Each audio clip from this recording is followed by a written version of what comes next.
Já é muito claro hoje em dia que analisar os dados do consumidor pode alavancar as vendas em negócios, em qualquer empreendimento, não é? Agora, o desafio é como fazer. Vamos falar sobre isso hoje no Rumo Certo? Seja muito bem-vindo. Seja muito bem-vindo também o nosso convidado de hoje, Rafael de Albuquerque, fala com a gente lá do Rio de Janeiro, CEO e fundador da Zoox. Rafael, que bom tê-lo aqui conosco. Muito obrigado, honrado com o convite. Muito obrigado a você por disponibilizar aí do seu tempo, compartilhar seu conhecimento também. E antes da gente entrar no assunto propriamente, eu queria conhecer um pouquinho mais da sua trajetória e do trabalho que desenvolve hoje na Zoox. Maravilha. Nossa história já começou há um tempo, né? Eu sou fundador do meu próprio negócio desde os meus 19 anos de idade, no qual eu fundei a Zoox. Naquela época eu fundei a Zoox como uma empresa para disseminar a cultura de colocar o Wi-Fi dentro de hotéis. Fiquei nisso de 2005 a 2008, focado em infraestrutura de Wi-Fi nesse mercado. Em 2008 eu saí da operação da minha companhia e decidi fundar uma nova empresa, minha segunda empresa, né?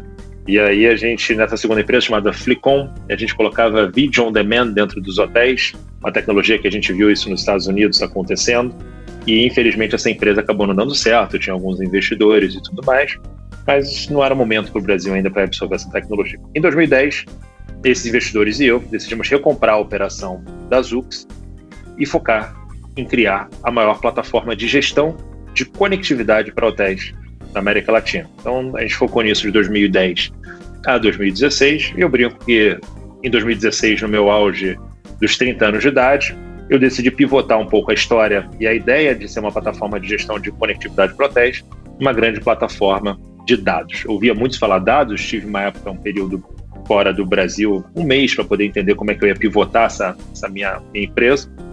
E aí a gente começou a criar um ecossistema de dados através do Wi-Fi, ou seja, a pessoa se conectava dentro de um hotel e depois, quando ele fosse para um outro hotel, a nossa tecnologia ia reconhecer esse usuário automaticamente, conectando ele de forma fácil no Wi-Fi, e esse dado saindo do hotel A indo para o hotel B, e a gente entendendo melhor quem era aquele cliente.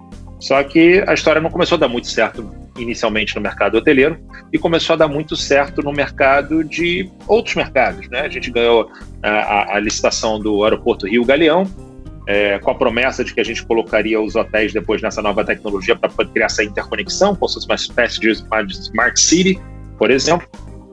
E aí a gente começou a ganhar depois as rodoviárias, varejos, e a história começou a acontecer.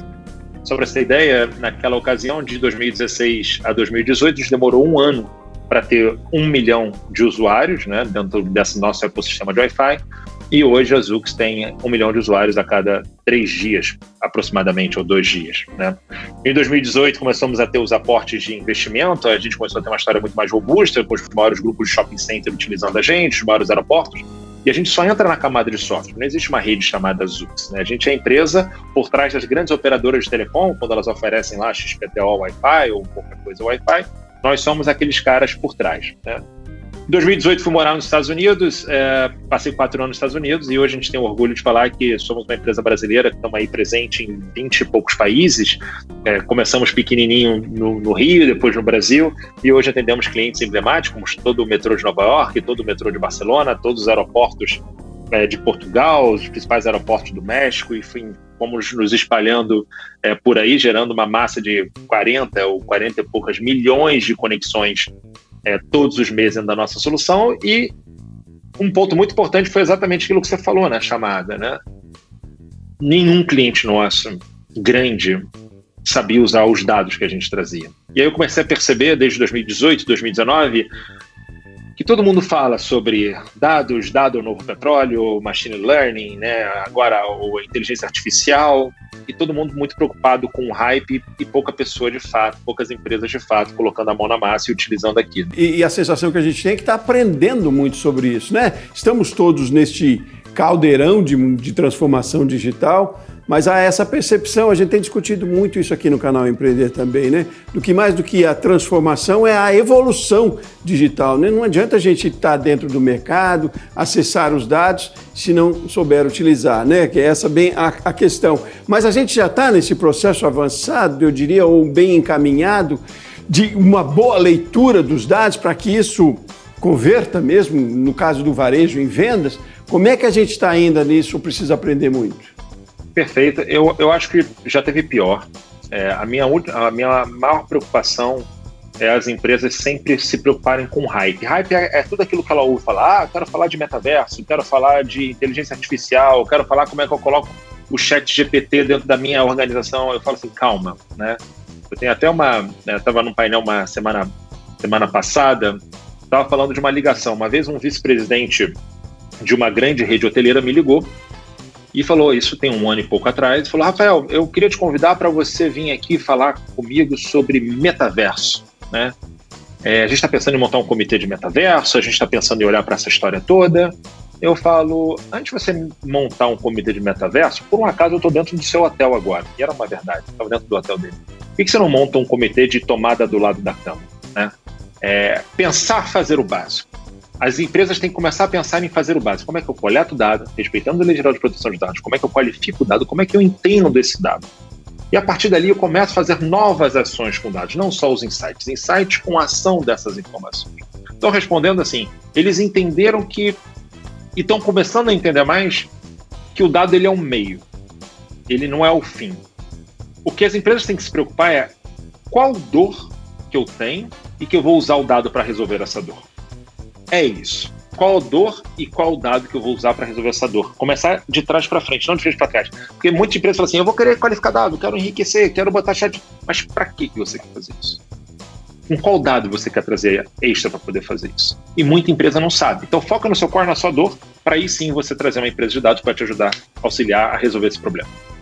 E aí a gente pensa de uma forma bastante democrática, né? Que a tecnologia está para todo mundo aí. Então é a partir de uma dor até pequena, talvez, que a gente começa a buscar a solução, né? E aí usa o dado para isso, né? Você fez referência à Lei Geral de Proteção de Dados, que veio também para regularizar, para regulamentar tudo isso que é muito importante hoje em dia também, a transparência nesse dado aí, né? E a aceitação também do consumidor nesse processo, não é? Como é que está isso hoje em dia também? A gente tem algum passivo jurídico por conta disso? Como a gente está trabalhando com essa questão de utilização dos dados dos consumidores? Então, eu vou falar primeiro uma questão de percepção nossa. Eu acho que sim, eu acho que a LGPD ela veio para botar ordem na casa, né? Eu acho que muita gente estava muito mais preocupada com a lei do que ela está sendo de fato no dia a dia, porque eu brinco isso em algumas palestras que a gente acaba fazendo e pergunto para o público ali, falo assim, quantas empresas você pediu opt-out? Opt-out é pedir a exclusão dos dados de uma empresa nos últimos 12 meses. Normalmente ninguém levanta a mão, né? Ou seja, a gente achou que as pessoas estariam de fato muito mais preocupadas com os dados delas pessoais do que elas efetivamente estão. Por quê? Porque elas estão percebendo que existe um benefício, em alguns casos não, né? Existe algum benefício real dela deixar aquele dado dentro daquela empresa. Por exemplo, você deixa o dado dentro de um hotel que vai com bastante frequência, quando você chega dentro daquele hotel, você não precisa preencher aquela ficha o tempo todo. Isso é bom. Quando você chega no hospital, que você vai com frequência, quando você chega lá dentro, seu check-in é facilitado. Quando você se conecta numa rede social, todas as publicidades daquela rede social, indicações, elas estão adequadas de acordo com o seu perfil, que é bom para você. Eu não quero entrar na rede social e ver uma coisa que não me interessa. Eu quero ver uma coisa que de fato me interessa. Então as empresas estão ajustando as ofertas de acordo com aqueles perfis, claro, as empresas que estão um pouco mais evoluídas, desde que as pessoas coloquem os dados à disposição dentro daquela empresa. Então, entenderam que isso não tem mais volta, esse é o primeiro passo. E é claro, a LGPD veio também para colocar um pouco de ordem dentro daquilo que não é legal. Alguém pegar o meu dado, que roubou da internet, colocar num CD pirata, vender para uma empresa de telemarketing e ficar me ligando vendendo coisa. Isso realmente eu não dei esse opt-in. Mas essa questão da troca, né, todo mundo aceita dar o dado desde que tenha um benefício em troca. E isso está se ajustando naturalmente, né? Isso está se moldando naturalmente. Então, acho que isso é um pouco da visão da LGPD. A gente teve algumas primeiras multas aplicadas recentemente, menores, mas eu escutei falar recentemente, estava numa reunião com um grande advogado da parte de proteção de dados, que já estão vindo multas grandes aí, com grandes bancos e órgãos, né, para mostrar para eles assim, olha, a LGPD chegou para ficar e a gente está botando, não estamos mais fazendo uma vista grossa, que não acho que essa é a palavra, mas estamos olhando e estamos nos amadurecendo enquanto instituição para colocar e aplicar multas para quem realmente precisa ser aplicado.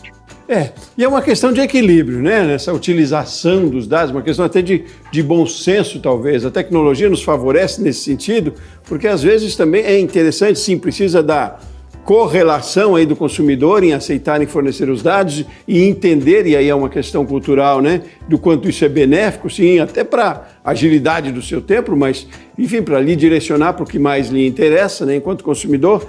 Mas é preciso um equilíbrio, porque às vezes também o excesso de informação, a forma que chega, também pode causar uma certa repulsa aí, não, né, dependendo do consumidor.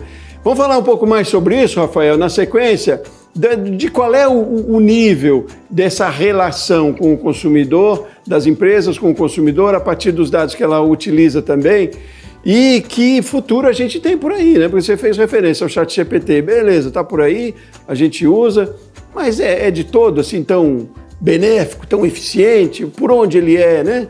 Porque é bonita a ferramenta, mas aí tem eficiência, tem retorno, isso? Vamos falar sobre isso? Intervalo rapidinho, no próximo bloco a gente segue a conversa, tá bom, Rafael? Você é de casa também? Continue com a gente aqui no Rumo Certo, a gente volta já já.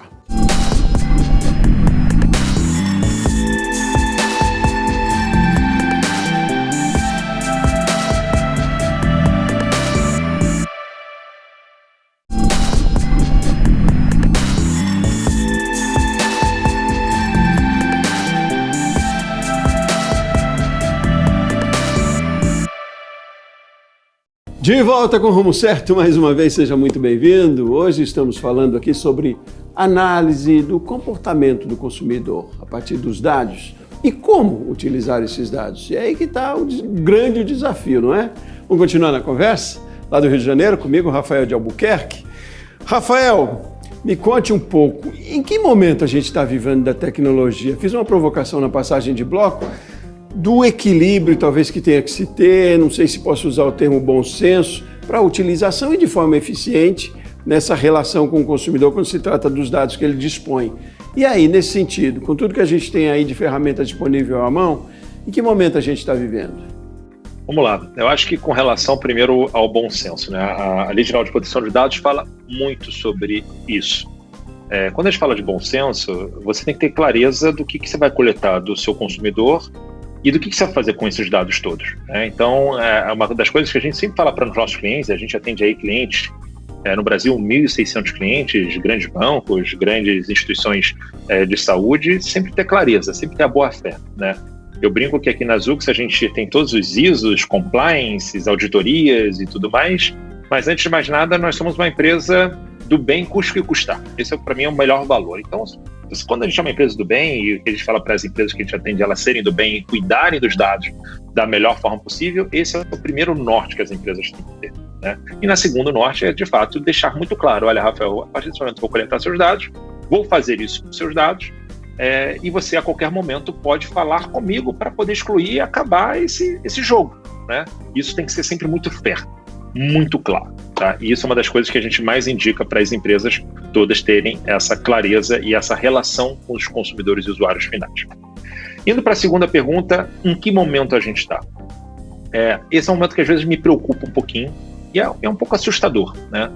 Porque eu acho que a gente ouve falar de muita coisa que está em outra dimensão, em outra camada, e eu vejo as empresas às vezes mais aqui embaixo. Então, na verdade, a gente está aqui e a gente ouve falar de muita coisa aqui em outro patamar. Mas eu acho que as empresas estão correndo atrás para poderem suprir esse gap, tá?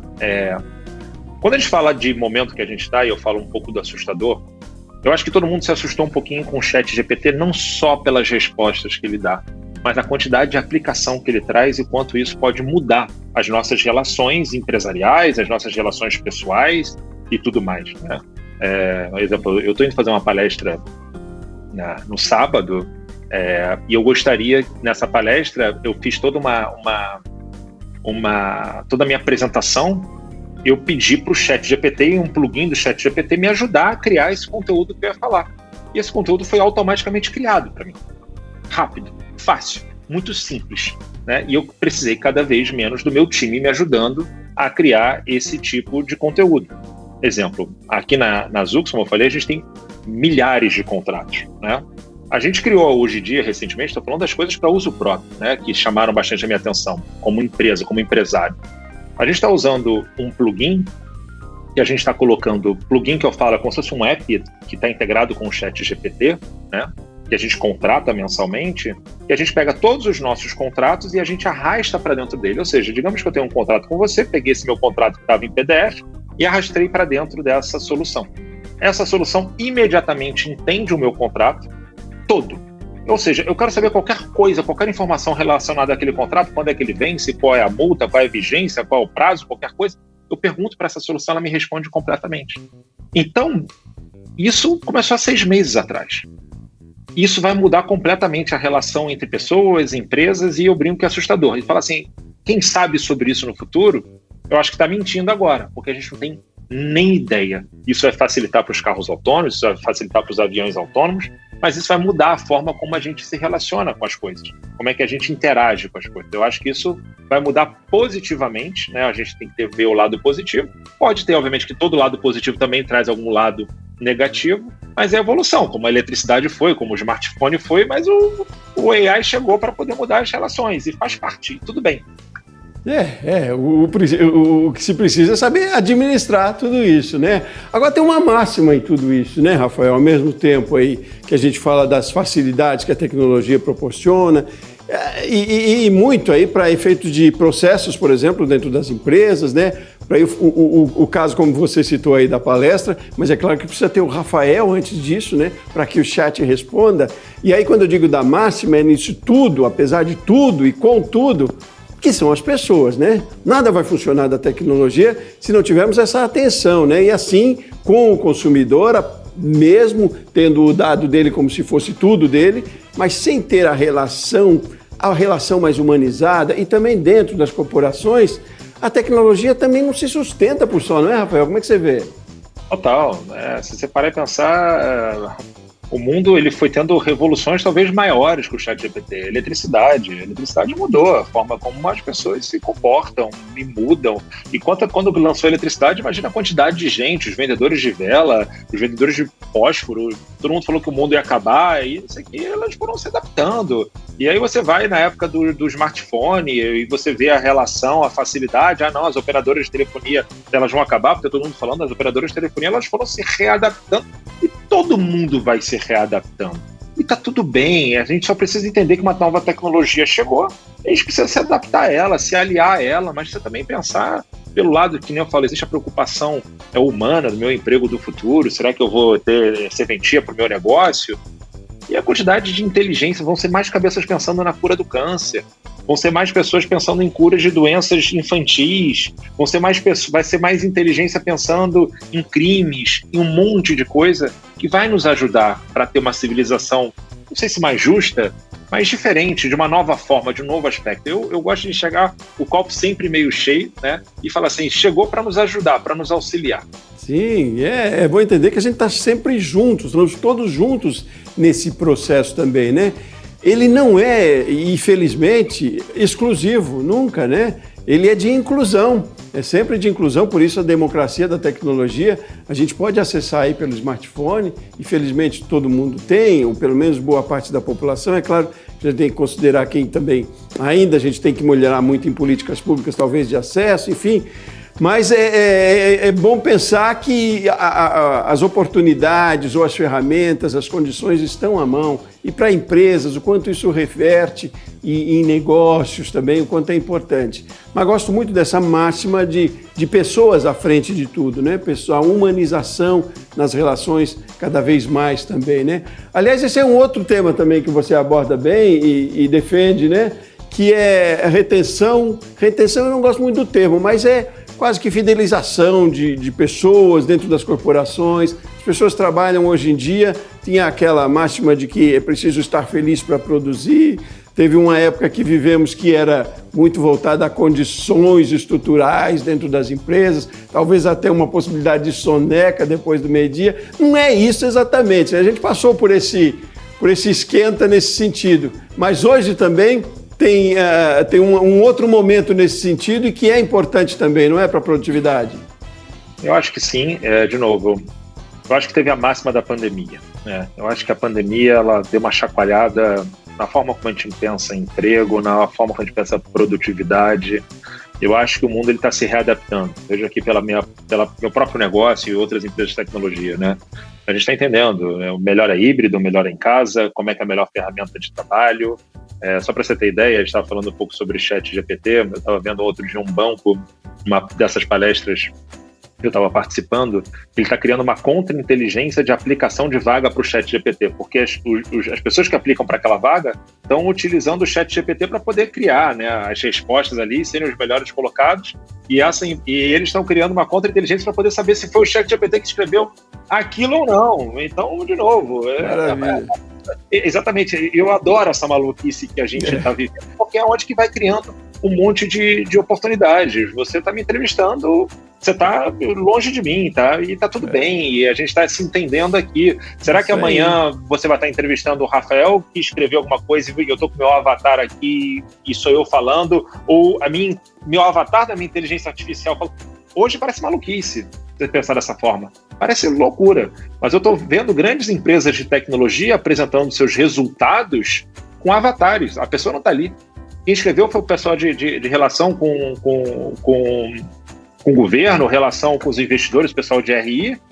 Eles que escrevem e aparece o CEO, como se fosse o Rafael ali, falando para as câmeras. E, na verdade, o Rafael está em outro lugar, está trabalhando em reunião, né? Que é o que a gente chama de deepfake, né? Que é o extremo falso ali, né? Então, isso está mudando demais. Mas para criar o deepfake tem que ter gente atrás.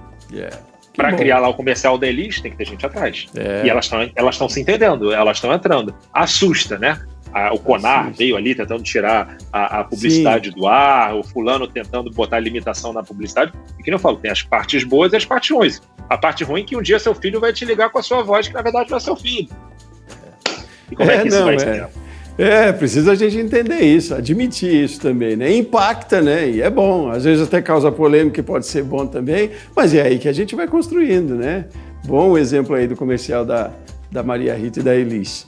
Mas, Rafael, eu quero voltar um pouquinho lá para o começo, para falar da sua trajetória um pouco, porque você tem a máxima aí do empreendedorismo, né? Pela persistência, pela inovação, você sempre foi buscar. Você teve também experiências talvez não tão promissoras nesse começo, né? Lá nos teus poucos 20 anos. E aí você foi morar nos Estados Unidos, ficou 4 anos fora e voltou para o Brasil. E é sinal de que você acredita no empreendedorismo e acredita no Brasil. Queria terminar essa nossa conversa aí com uma mensagem de um empreendedor tão jovem e ao mesmo tempo tão talentoso aí, porque você se reinventou e está aí hoje compartilhando conhecimento para a gente. É de acreditar, né, Rafael? Que a gente pode sempre fazer melhor, né?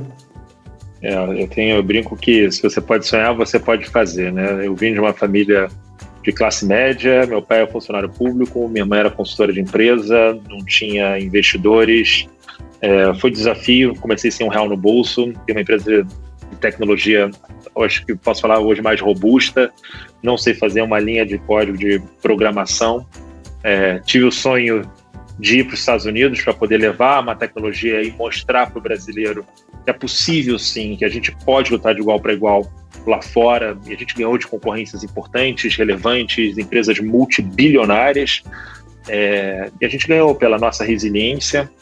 Eu acho que o brasileiro tem isso muito mais do que qualquer outro povo que eu conheço, né? A gente aprendeu a ser um povo muito resiliente. E quando a gente alcançou um certo número de clientes lá fora, eu pensava que o Brasil precisa de pessoas empreendedoras com foco e muita energia no Brasil. Dito isso, conversei obviamente com a minha esposa e falei que a gente precisava dar o give back, né? Tanto para a minha cidade, que é o Rio de Janeiro, quanto para o Brasil. A gente tem clientes espalhados no Brasil inteiro, para poder voltar e servir de alguma forma como uma inspiração, né? De que é possível sim você começar pequeno. Eu falo que não existe nada mais social do que uma empresa bem-sucedida. Você emprega, você paga imposto, você corre risco, você contrata, tudo. Você faz tudo que uma sociedade de verdade ela precisa. E você só precisa ter resiliência para começar. Porque quando você acredita no teu sonho, quando você acredita na sua vontade, você acredita no seu produto e no seu propósito, a sua energia emana uma coisa tão bacana que você traz outras pessoas talentosas para poder fazer isso com você. Então, eu acredito no Brasil, acredito no empreendedorismo no Brasil e, repito, nada mais social do que uma empresa bem-sucedida. Maravilha. E a gente fica muito feliz aqui, viu? Que você compartilhe do seu conhecimento e da sua história aí, que é instigante também. Rafael, muito obrigado pela sua participação aqui com a gente. Sucesso cada vez mais nos seus negócios. Muito obrigado. Enfim, espero que a nossa história contribua um pouquinho e servir de inspiração para novos empreendedores. Certamente. Muito obrigado a você de casa que acompanhou o Rumo Certo com a gente hoje aqui também. Foi um prazer tê-lo conosco. Forte abraço, volto no próximo programa. Até mais.